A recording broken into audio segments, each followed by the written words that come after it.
Hey everyone, so in this video today we're going to be working on this Durahall belly dump, and we're going to be looking at the slack adjusters, and I'm going to show you how to adjust those and how to replace one of the slack adjuster calipers.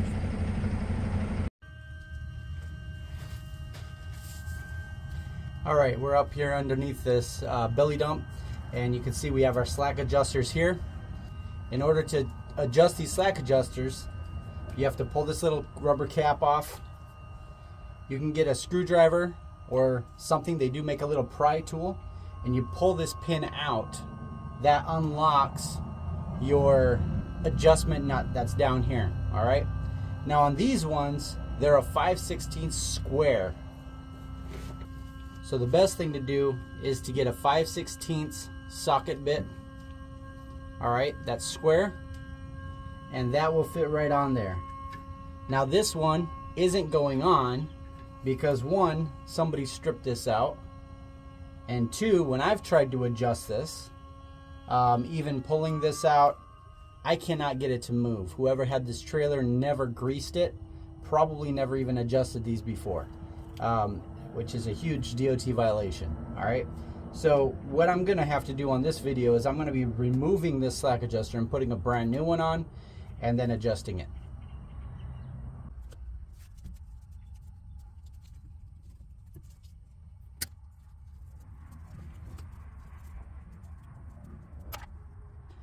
Make sure you hold on to all your parts that you're removing. You also have these pins up here, so we need to undo those and loosen this up.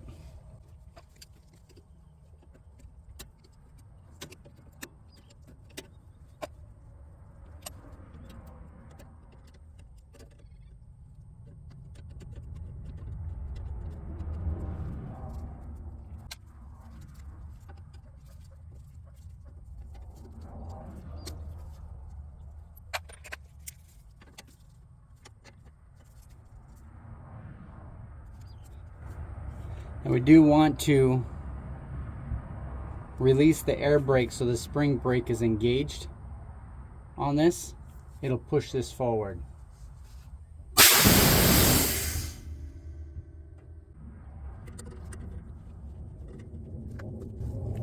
Now you can see with that push forward, these pins are loose. All right, so they just pretty much slide out. They may need a little bit of help.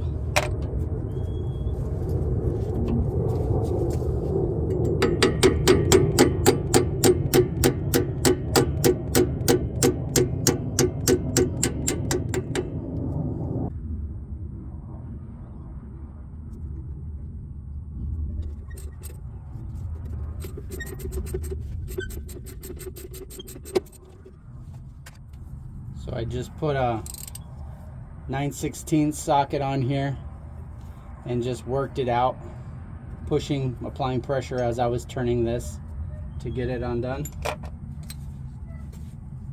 Okay, so now we're completely loose there. Now we're going to work on removing this. What we're going to do is we're going to go and apply the air to the spring brake again to move this back out of our way so we can slide this over.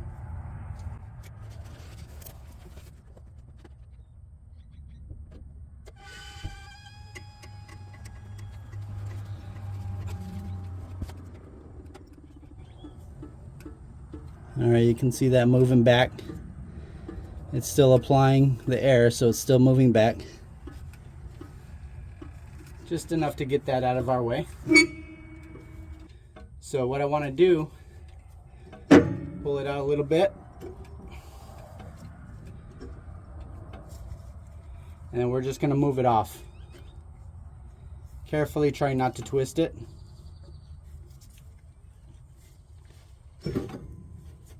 All right. So that whole thing just slid right off of there. Now we're going to go get the new one and replace it. All right, so here's our new one. We're gonna go ahead and slide this on. Let's get those pins out of there so they're out of our way, and then we're gonna slide this on without trying to move that much. We'll adjust that later anyways, but it's always good just to try to put things back where you got it originally So this one also comes with the piece that goes right on here. So we could replace this. I don't know that I'm going to. It's not really necessary. You could if you wanted to. All right, so we're gonna slide this right back on about the same position we got the other one off.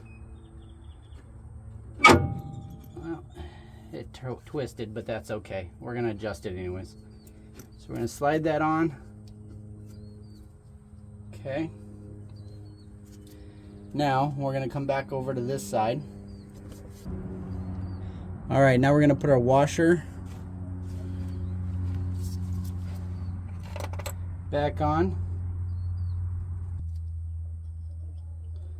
So that's gonna go right on there. And then we gotta put our little lock ring back on there.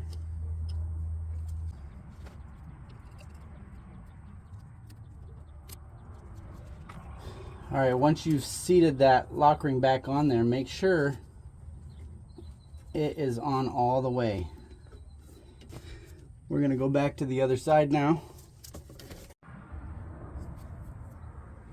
All right, so now we're back on the other side. Now we're gonna release our air brake so that this thing will come back and we can get our pins back in there. So these are back close to where we need them. Not perfect, but we'll make do with what we got.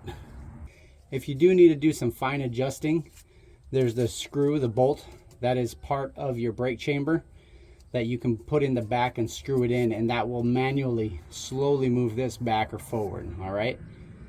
Some guys do that rather than just releasing the brake or applying the brake, the air brake. We always want to try to get this big pin in first.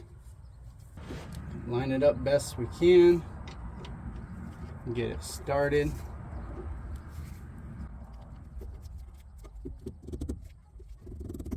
About there, should be close. All right, I gotta go halfway. Now I'm just gonna twist it and apply some pressure.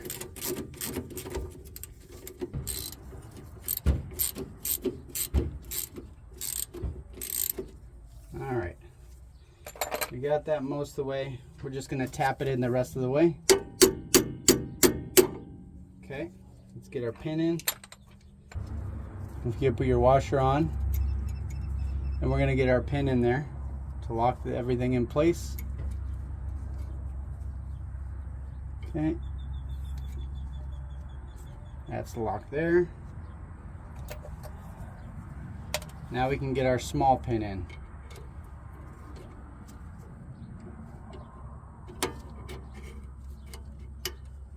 This does move up and down a little bit. Our washer, our pin, and then we're gonna open our pin so it don't fall out. All right, there we go, guys. We just changed this. Now what we have to do is we have to adjust this brake. Okay, right now we currently have the spring brakes activated. And if I show you, let's turn this around, you can see on the brake drum there's a huge gap. So with the spring brakes activated, that should be way flat against here. It should be pushing against here, locking your tire so there's no movement. All right, so we just changed the sole slack adjuster. They don't necessarily come already filled with grease. There is a Zerk fitting on the bottom. So on the bottom here you have your adjustment screw, and then you have your grease Zerk back down here. I recommend go ahead and greasing that up before you put a lot of pressure or moving this around, just to make sure you have enough grease going through here. All right, so we're going to do that right now before we do any adjustments. Now typically I run grease until I see it coming out of in here.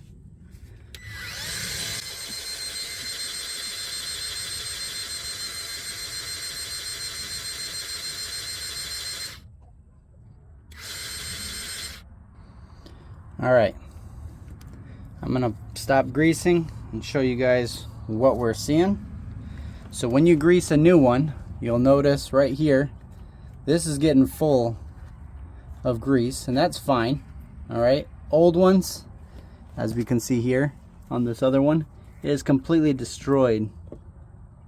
Get that a little more adjusted there. It is completely destroyed. So the grease may or may not come out of there, but where you should see it coming out of is right either on this side of the washer or in between here. Okay, there's not a whole lot coming out on this side yet. We know that this is full and you can't really see it, but there is grease coming out around here, just a little bit. All right, but we know there's plenty of grease in there. I pumped it really full. We're gonna go ahead and do our adjustment so that we can close that gap right there.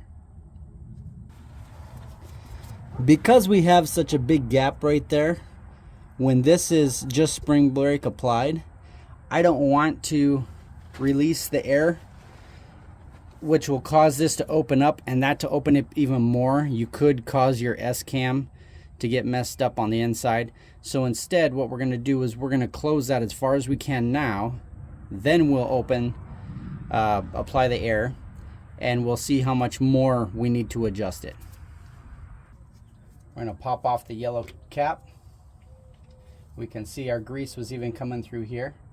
This does have a little adjustment thing. You can twist this if you need more space in there.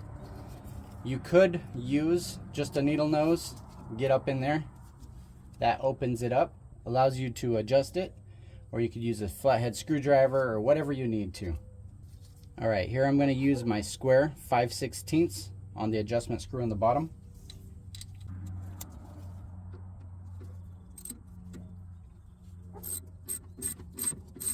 You can see that gap closing on the right. I'm gonna close this nice and tight right there, all right? Now release our pin, that locks it in. Now I'm gonna go apply the pressure so that all of our brake chambers are open.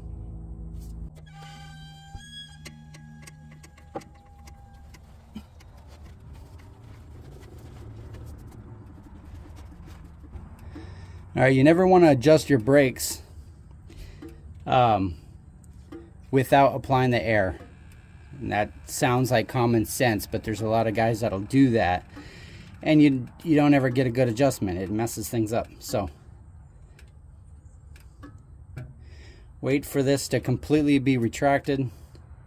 The air is completely applied, and then what we're going to do is we're going to close that gap all the way and then back ourselves off a half a turn.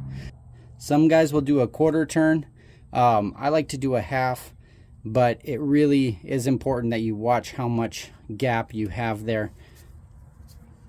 That way you're not riding your brakes while you're driving down the road.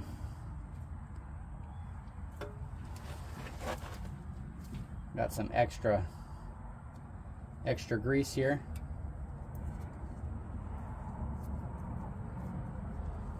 I don't like to waste any of it. It could all go to use, keeping things from getting rusty or working its way back in where it needs to be.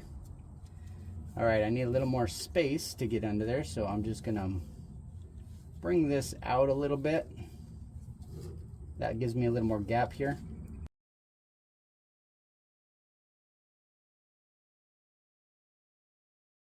So we got that open. I'm just gonna leave that like that. To adjust this, I'm going to close that gap all the way.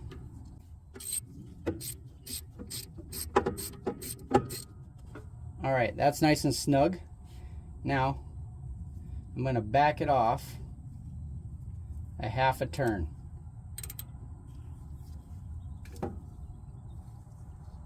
There's my half, okay? Now I have a little gap here.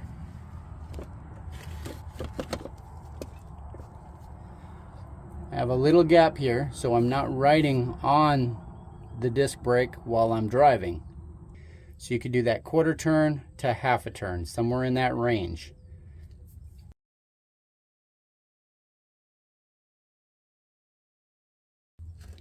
It's important to make sure all of your slack adjusters are all adjusted the same, so you have the same gap on each drum. That way you're getting that equal pressure on all four drums in the back. So now we're adjusted. we're gonna put that locking screw back. We have our cover here to keep this nice and clean. Put that back on there, and there we go. We have our new slack adjuster applied. It's greased, it's adjusted, and we're good to go. If you like this video, if it was helpful at all, please remember to like this and subscribe. Feel free to leave me a comment down below and let me know if there's other videos you would like to see on All About Mining.